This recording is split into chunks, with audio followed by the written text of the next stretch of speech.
غلام حسین صاحب آپ سوال کر رہے ہیں۔ عمران خان صاحب معاف کرنا، ایک تو آپ کے جو مخالف ہیں، میں کسی کا نام نہیں لیتا، انتہائی ڈیروگیٹری گھٹیا اور گالیاں اور الزامات کہ جو وہ چارپائی کے نیچے چھپ گئے فلاں ہو گئے، جو شخص موت کے منہ سے واپس آیا ہو اس پر اس طرح کی فضول اور گھٹیا الزامات لگانا انتہائی بےہودہ حرکت ہے۔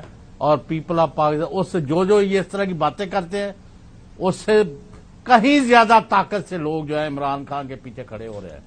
ہیونگ سیڈ دس، آپ پر ہو رہا ہے ظلم، آپ کے بندوں پر ہو رہا ہے ظلم، زیادتی، جبر، وکٹمائزیشن، اور کسی کو نہتے کو مارا جا رہا ہے، کسی کو ٹارچر کیا جا رہا ہے، کسی لیڈر کو نہیں چھوڑا جا رہا، کسی خاتون کو نہیں چھوڑا جاتا، کسی بچے کو نہیں۔ They are after you and they want to finish PTI and even, اینڈ ایون ایف وہ کہتے ہیں جی ہم تو آخر تک جائیں گے، ہمیں خان صاحب کو آنے نہیں دینا۔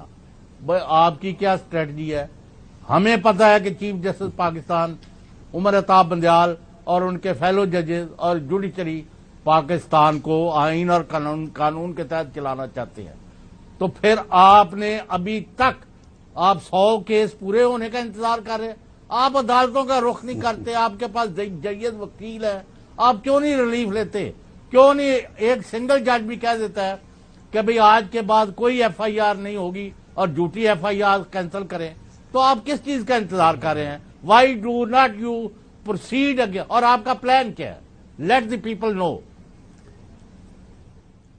دیکھیے غلام حسین صاحب، اس میں تو کوئی شک نہیں کہ ایک ایسا خوف کا نظام بن گیا۔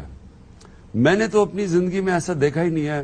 کہتے ہیں کہ پیپلز پارٹی سے ضیاء الحق کے دوران زمانے میں ایسا ہوا تھا، مجھے اتنے لوگ میں ملا نہیں ہوں۔ ایوب خان کا دور بھی سنا تھا، بڑا سخت تھا مخالفین کے لیے، لیکن میں نے ایسی کوئی سٹوری سنی نہیں۔ مجھے یاد ہے میرے والد صاحب اس وقت ان کے بھائی ایوب خان کے خلاف، امان اللہ خان نیازی ان کے خلاف فاطمہ جناح کے ساتھ تھے، تو مجھے یاد ہے ہمارے گھروں کے باہر کوئی سی آئی ڈی کھڑا ہوتا تھا، ہمیں تو یہی یاد ہے۔ لیکن مجھے جو میں نے دیکھا ہے جب سے ہماری حکومت ہٹائی ہے، میں نے ایسا ظلم نہیں دیکھا پاکستان میں سیاسی ورکرز کے اوپر۔ اب ہمارے دور 3.5 سال تھے، میں نے مجھے ذرا بتائیں کہ ان کی پارٹی کوئی کارکن کسی سے کچھ ہوا؟ 3 لانگ مارچز کی، کبھی کسی کے اوپر ایف آئی آر کاٹی۔ مریم نے جا کے جس کیس میں بچ ہی نہیں سکتی تھی، جا کے وہاں نیب کے اوپر پتھراؤ کر دیا، نظر آ رہا ہے کہ پتھر رکھے ہوئے تھے، یعنی ان کو کچھ بھی نہیں ہوا۔ آرمی چیف کو برا بھلا کہہ رہی ہے اور اس کا باپ آئی ایس آئی چیف کو برا بھلا کہہ رہی ہے۔ اب ججز کو نام لے کے جو میٹر سب جوڈس ہے ان کو برا بھلا کہہ رہی ہے، ان کو کوئی پوچھتا نہیں ہے۔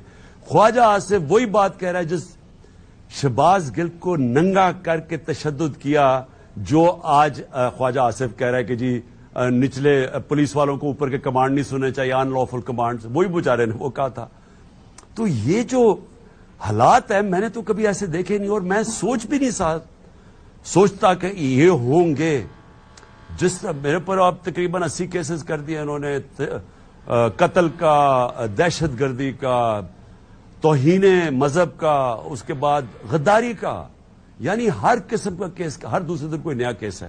اور اس کے میں بعد میں آتا ہوں، میں نے اپنے وکیل کو کہا ہوا کہ سپریم کورٹ میں جائیں، اور یہ تو ان کی واضح کوشش ہے کہ میں تو کیمپین ہی نہ کر سکوں، ایک عدالت سے دوسری عدالت میں پھرتا رہوں، کبھی کوئی کیس ہو جائے کوئی۔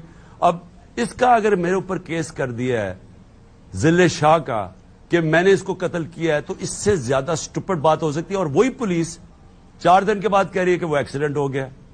تو میں صرف یہ کہہ رہا ہوں کہ یہ جو حالات ہیں، میں نے اپنی زندگی میں اس طرح کی چیزیں نہیں دیکھی پاکستان میں۔ انہوں نے ہمارے لوگوں کے اوپر کیسز، ظلم کیا، کسٹوڈیل ٹارچر، تشدد کیا میرے اوپر، اور پھر کور اپ کرتے ہیں سب چیزیں کور اپ۔ جب اس نے گل کے اوپر ٹارچر کی گئی، اس کی رپورٹ چینج کروائی انہوں نے۔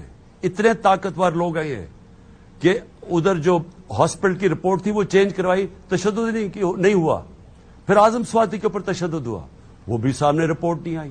پھر ارشد شریف کے اوپر جو ساری چیزیں سامنے، وہ انکوائری رکوا دی۔ مجھے گولیاں لگی، مجھے گولیاں لگتی ہیں، جے آئی ٹی پنجاب گورنمنٹ بناتی ہے،